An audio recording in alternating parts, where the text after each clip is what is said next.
Kasus panas antara Reza Gladys dan Nikita Mirzani kembali mencuri perhatian publik. Perseteruan ini bermula ketika Nikita Mirzani memberikan ulasan negatif terhadap produk skincare milik Reza Gladys, yang kemudian berujung pada dugaan pengancaman dan permintaan uang sebagai uang tutup mulut.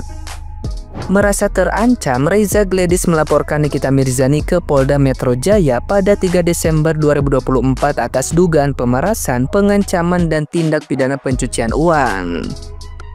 Di tengah polemik ini, dukungan pun mengalir untuk Reza Gladys. Salah satunya datang dari Dewi Persik. Dewi Persik yang pernah berseteru sengit dengan Nikita Mirzani memilih berdiri di pihak Reza Gladys. Ia menilai tindakan Nikita Mirzani dan para pendukungnya kerap menjurus pada perundungan fisik dan perilaku yang tidak patut. Dewi Persik bahkan melontarkan sindiran tajam terhadap Nikita Mirzani dan para fansnya, menyebut mereka suka merendahkan fisik orang lain seolah merasa paling sempurna. Dukungan Dewi Persik ini menambah bumbu panas perseteruan, mengingat hubungannya dengan Nikita Mirzani sudah lama diwarnai konflik pribadi yang tidak kalah sengit. Apa pilih jengger apa pilih abu-abu? Kamu dengan cara ngomong kayak begitu aja udah menghina orang. Kita nggak pilih jengger, kita pilih ungger. Aku nggak pilih jengger, aku pilih Dr. Reddy Gladys.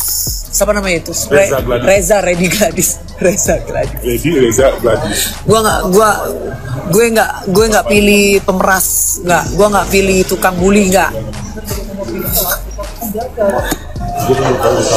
ternaknya, nggak bosnya, semua suka bully aja, suka bully fisik orang tuh gila gitu loh. Heran gue. Aku bingung besok. Udah kayak orang paling cantik udah kayak orang paling bener ya.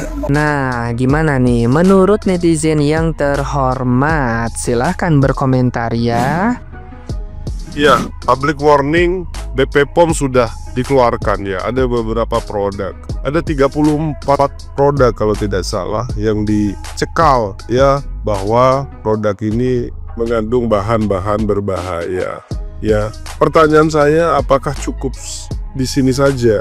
Ada beberapa produk itu kalau nggak salah sudah berulang kali dicekal, muncul lagi ya. Kalau seperti ini tidak ada efek jerak. Kalau hanya di public warning tidak ada efek jerak. Menurut saya kalau sudah seperti ini kan sudah memenuhi unsur deliknya, baik dalam undang-undang kesehatan maupun dalam undang-undang perlindungan konsumen. Laporkan Pak ke POM, laporkan. Nanti ketahuan apakah memang ada mens rea dari pemilik usaha ataukah ada pihak-pihak lain yang memalsukan. Laporkan Pak, apalagi yang sudah berulang kali nih Pak, yang bandel. Laporkan agar segera diproses Pak. Karena bagaimanapun produk yang sudah diedarkan di masyarakat, ya masyarakat sudah membeli dan terlanjur membeli Pak. Kalau itu sudah mengandung bahan berbahaya, berarti masyarakat sudah mengalami resiko akibat produk berbahaya itu Pak, sudah mendapatkan akibatnya Pak. Maka BP POM sebagai kepanjangan tangan dari pemerintah harus bertindak dengan tegas. Luar biasa, gebrakan terbesar seluruh Indonesia Raya menyaksikan akan persidangannya Nikita Mirzani. Pak Hakim dan Ibu Jaksa, kapan Anda akan bertobat? Ya, kalau nggak salah itu JPU yang menangani kasus Nikita Mirzani, itu adalah JPU, salah satu JPU yang dinonaktifkan karena bermasalah. Jadi wajar kalau dia mengkriminalisasi seorang Nikita Mirzani. Dan Pak Hakim, Anda yang dipuji sebagai mulia hakim, Anda mengetahui semuanya, Anda yang tahu segala permasalahannya, kenapa tidak diputarkan flash di situ Pak Hakim? Ada apa di balik meja kantor hakim Anda? Apakah Nikita Mirzani di bawahnya Reza Gladys kekayaannya, sehingga di balik meja kantor Anda tikus kantor katanya itu? Sudah terbukti Pak Hakim, BPOM udah tahu produknya Reza Gladys itu di luar daripada perizinannya. Masih Nikita Mirzani dipertahankan di penjara. Bagaimana ini Pak Hakim? Dan itu JPU-nya itu ibu siapa itu namanya itu? Dibuka maskernya kenapa Bu? Semua orang udah tahu ibu pernah dinonaktifkan dari pengadilan karena bermasalah ya. Seluruh rakyat Indonesia menyaksikan kebenaran tersebut. Seorang Nikita Mirzani, artis kontroversi, artis yang suka menghina orang, artis yang suka keluar-keluar, ikut masalah orang, tapi kebenaran. Berapa kali dia menyelamatkan kasus-kasus besar karena mulut ini Nikita Mirzani. Termasuk sekarang yang dia hadapi salah satu menyelamatkan muka-muka masyarakat Indonesia yang tadinya bersih, yang tadinya baik menjadi hancur karena produk dua orang itu.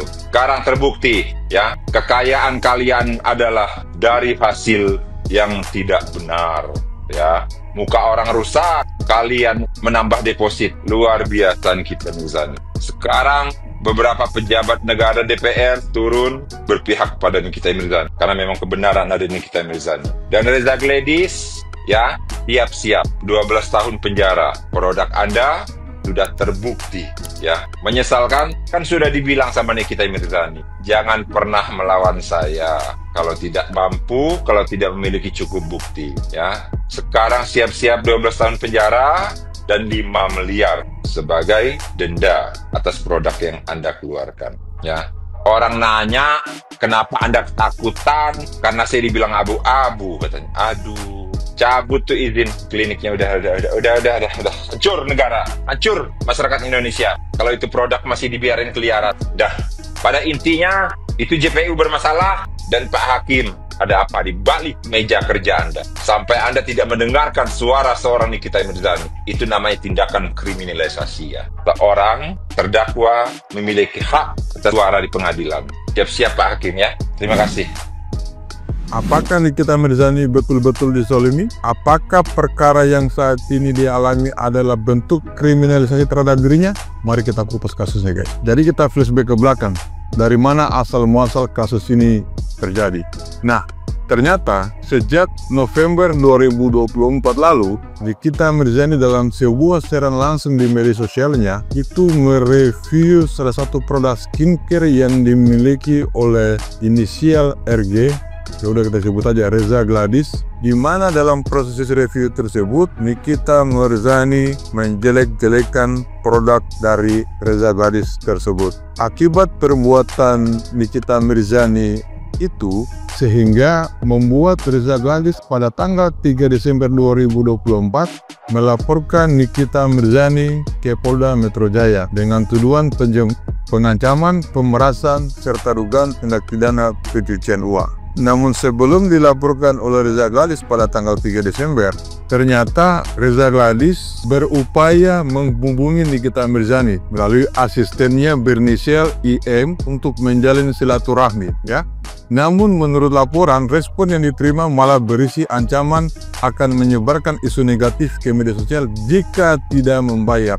Nikita Mirzani disebut meminta uang hingga 5 miliar, kemudian dinegosiasikan menjadi 4 miliar. Di posisi itu Reza Gladys kemudian merasa tertekan dan mengikuti arahan tersebut. Akhirnya Reza Gladys melakukan proses transfer uang dan dilakukan 2 kali berjumlah 4 miliar, dan itu dilakukan sebagai bentuk uang tutup mulut. Akibat laporan yang dilakukan Reza Gladys tersebut, pada tanggal 19 Februari 2025, setelah dilakukan gelar perkara di Direktorat Cyber Polda Metro Jaya, Nikita Mirzani dan asistennya IM resmi ditetapkan sebagai tersangka. Penetapan ini berdasarkan bukti yang dianggap cukup, meliputi saksi, dokumen, bukti digital, hasil ekstraksi forensik digital, serta keterangan ahli. Kemudian pasal dakwaan yang dikenakan oleh Nikita Mirzani adalah pasal 27B ayat 2 dan pasal 45 ayat 10 Undang-Undang ITE.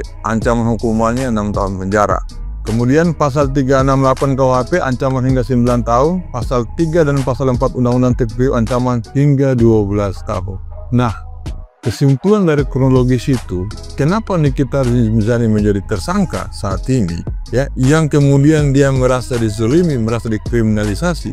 Menurut penegak hukum, menurut pihak kepolisian, menganggap bahwa bukti-bukti pemerasan yang dilakukan oleh Nikita Mirzani itu memenuhi unsur. Karena di situ ada bukti chat, ada bukti digital, ada bukti transfer, dan sebagainya. Nah, di perkembangan terbaru, Nikita Mirzani terkesan menolak semua tuduhan itu, menolak statusnya sebagai tersangka karena dia merasa apa yang dilakukan adalah sebagai bentuk kritik dia sebagai manusia, sebagai rakyat Indonesia, dan sebagai influencer terhadap produk-produk skincare yang menyalahi aturan dan tidak berizin BPOM. Nah, demikian kronologi kasus yang dialami Nikita Mirzani. Silakan menilai Anda di pihak yang mana. Bebas berpendapat, bebas berasumsi, dan bebas berpihak. Tapi memang benar ya, yang namanya majikan itu mencerminkan sifat-sifat dari anak buahnya. Noh, lihat noh, rombongan sirkus. Ngapain noh teriak-teriak di pengadilan, ngebully orang, segala dokter oki ditarak teriak-teriakin. Hei, hahiho, hahiho. Lu cinta Luna semuanya. Lu udah berasa paling oke, hah, babu? Jiwa gua rasa ini satu rombongan sirkus ini ya. Apalagi itu 3 perempuan. Lu nggak mencerminkan ibu-ibu sosialita, ibu-ibu kaya raya, atau owner-owner yang punya harkat martabat tinggi. Lo sama aja ngebully dengan bikin video bertiga yang mengatakan kalau ada gue bantuin itu masangin apa yang namanya borgolnya kampung. Tau nggak lo, kampung kalian bertiga. Ternyata bener, duit nggak bisa membeli kelas. Nah lu bertiga sama tuh, sayang aja ketutup, yang dua ketutup sama pakai kerudung ya. Bisnis kalian lu tutupin pakai ala-ala kerudung, kalau nggak mah kelar lu.